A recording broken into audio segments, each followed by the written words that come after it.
Titanes en el Ring, translated into Titans in the Ring, is a promotion that was ran by Martin Karadagian from 1962 to 1988. It featured many revolutionary elements that are prominently seen today in professional wrestling, such as merchandising its stars through the sale of t-shirts, toys, posters, magazines, etc., and featured a more entertainment-based program that hadn't been seen before to that level. This wasn't your typical professional wrestling program. Back in the 60s and 70s, wrestling to many was as real as it could get, but Martin Karadagian would flip that on its head and present a more whimsical approach to professional wrestling. It would feature characters such as the Invisible Man, La Momia, aka the Mummy, who would arrive in the airport in a sarcophagus, and Cucumber the Clown, a wrestler who children loved and would hand out balloons to kids. Titans in the Ring would be based in Argentina and viewed fondly by many in the area. Its creator, Martin Karadagian, had a rough life and around age 10 would begin amateur wrestling. He was small in stature at just 5'5" and would be turned down by many venues, with them not believing him to be big enough to be a wrestler.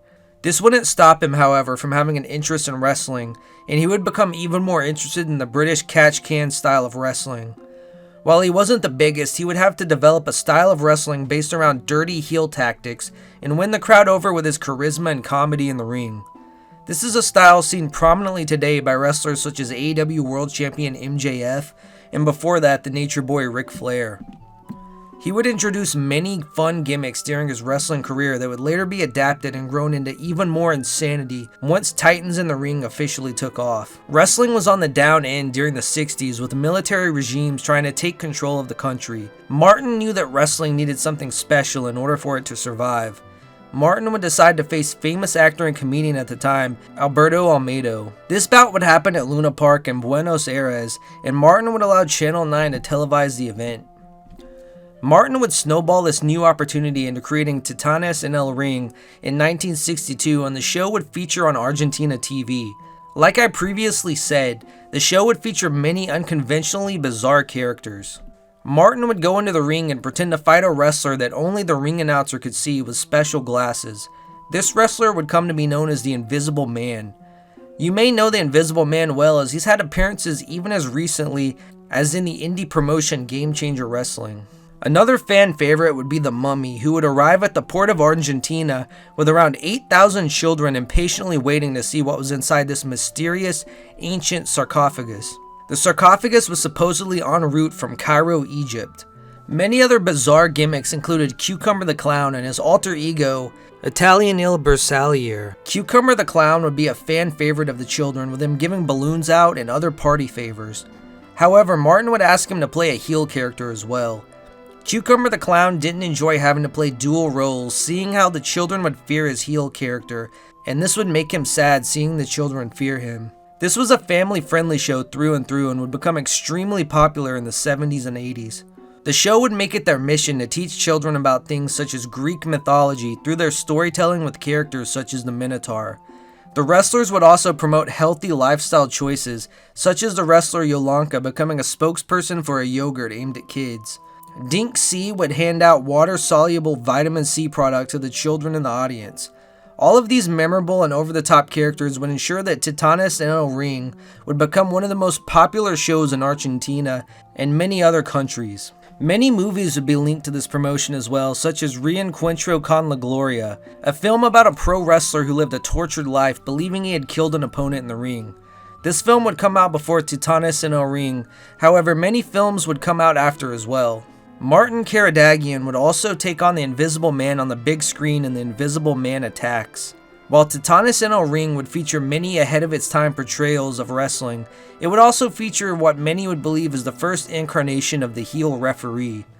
Mexican lucha libre would soon adopt the heel ref, with it being a vital part of lucha wrestling.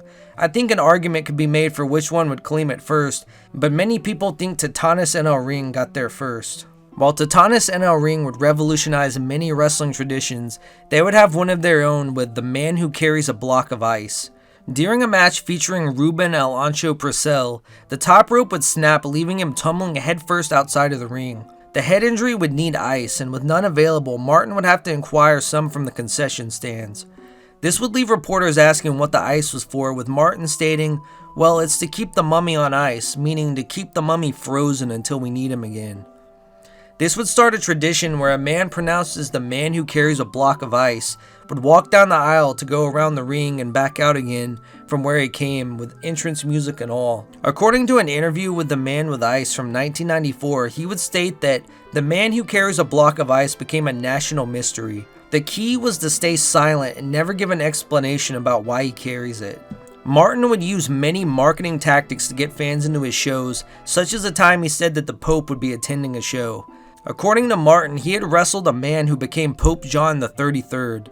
This would lead fans going to the show with hopes that they would see the elusive Pope, who is said to have been hiding somewhere in the venue. Martin would become a millionaire through Titanus and El Ring, however the good times wouldn't last. In 1984, he would have to have his leg amputated due to a gangrene infection from diabetes. As wrestlers would struggle to keep the promotion afloat, it would ultimately shut down in 1988, and Martin would sadly pass away in 1991 due to heart failure. Titanus and El Ring was ahead of its time in many aspects, from presentation, characters, storytelling, and even marketing. It would be a trailblazer of many aspects of professional wrestling, and generally obscure to American fans. Martin Karadagian would be inducted into the Wrestling Observer Hall of Fame in 2008. Dave Meltzer would state the following: "Part of the Hall of Fame is to educate people on larger-than-life characters who bloomed business that American or UK fans don't know about.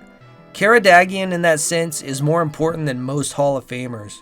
Martin's daughter, Paulina Karadagian, would try to relaunch the show several times from the 90s to modern times to keep her father's legacy alive. She was seemingly successful at this in 2023, where I found footage of a new show on YouTube. This show even features the man who carries a block of ice, keeping the tradition that Martin started over 61 years ago.